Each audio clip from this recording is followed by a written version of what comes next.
Hey y'all, howdy, welcome to One for the Books. I'm Sandra Broadwell, and today I'm filming from the Roosevelt National Forest in Colorado. And I wanted to talk to you guys about Dr. Moreau. So I read both The Island of Doctor Moreau by H.G. Wells and The Daughter of Doctor Moreau by Silvia Moreno-Garcia. So I'm going to talk to you guys a little bit about the comparison between these two novels and my thoughts on them.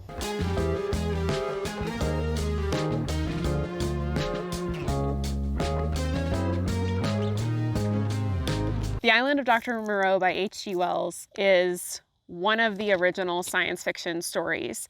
It is about a scientist fallen from grace who is obsessed with vivisection and the idea of turning animals into people and giving them human-like qualities, hands, and the ability to speak and things like that. He's basically the classic evil scientist, and in that original story, a man basically washes up on his island due to a shipwreck and has to deal with the morality of these sort of human-like hybrid beasts and what it means to be a human. These hybrids are, Dr. Moreau has basically made them into a cult, and they all worship him as their creator. They believe that he has godlike abilities because he's created them all. They don't speak very well. They're very disformed and disfigured. And so they really are sort of this like half human, half animal beast, but they think of themselves as humans, even though they are much scarier and more beast-like than any human you would expect. Because they've been brainwashed by Dr. Moreau, they have a very strict diet. They're never allowed to eat any meat or fresh blood.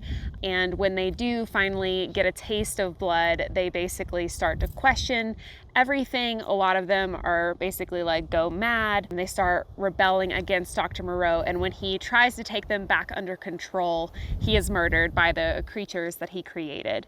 So it's a very classic kind of horror tale, but it's more just a bit unsettling. H.G. Wells was clearly playing with some early concepts of scientific ethics and morality and wanted his readers to think about that as well. This was the third H.G. Wells book that I have read. I also have read The War of the Worlds and The Time Machine. I would recommend both of those books over The Island of Doctor Moreau.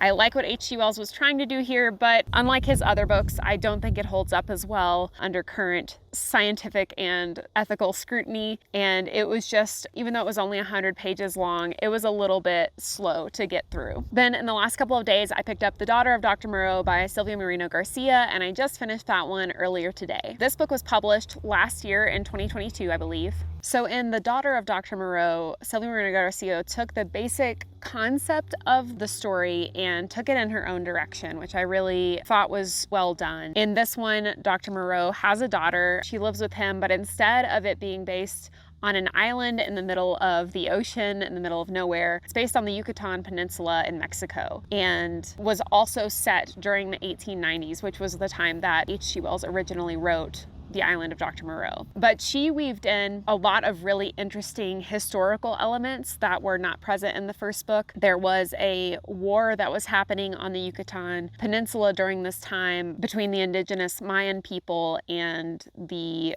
colonists, basically, who were moving to Mexico at that time. So there's some interesting elements of that that are weaved into Silvia Moreno-Garcia's tale. But really, in some ways, it took the original characters like Dr. Moreau and his assistant Montgomery and added much more depth to the characters. There was also more drama, more romance, just more everything in general that made the story feel a lot more real. But in this one, Silvia Moreno-Garcia is not asking the readers to think about the scientific and philosophical morality and ethical issues. She pretty well paints Dr. Moreau and his experiments in the sort of evil nature that they have. And so there really isn't anything for the reader to question throughout the novel. It's more about Dr. Moreau's daughter herself going from a naive daughter who loves her father very much and wants to please him to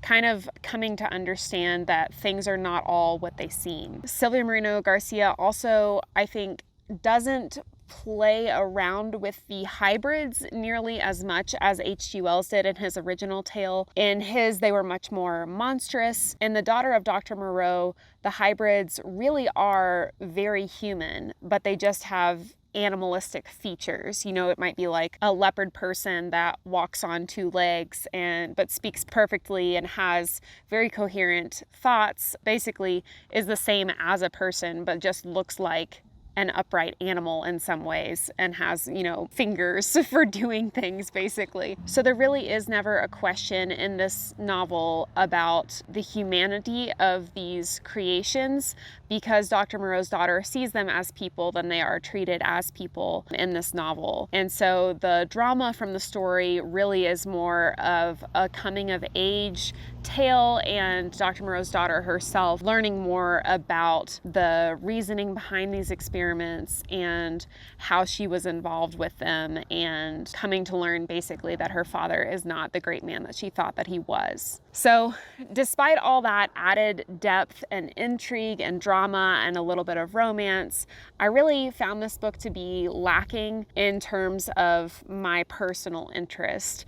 I felt a little unsatisfied after finishing it, like I had just gone to a restaurant and paid for an expensive meal and then left still feeling a little hungry, which is never something that you want. It was very well written, and I did like it, but it just wasn't good enough for me to want to recommend it to others, which is a little bit how I felt about The Island of Doctor Moreau. So even though Silvia Moreno-Garcia's take on the book was better, they were both still just so-so for me. There are still some surprising mysteries and elements that I think would potentially appeal to other readers more than me, so I don't want to scare anyone away from reading these books. I think they were very interesting and I'm glad that I read them, but they just weren't anything to write home about. However, Silvia Moreno-Garcia has lots of other novels that I'm really interested in checking out, and having this be one of the first of her novels that I read certainly hasn't turned me off from reading anything else by her. So that's my take on Dr. Moreau. Thanks so much for tuning in and hanging out with me for a little bit today.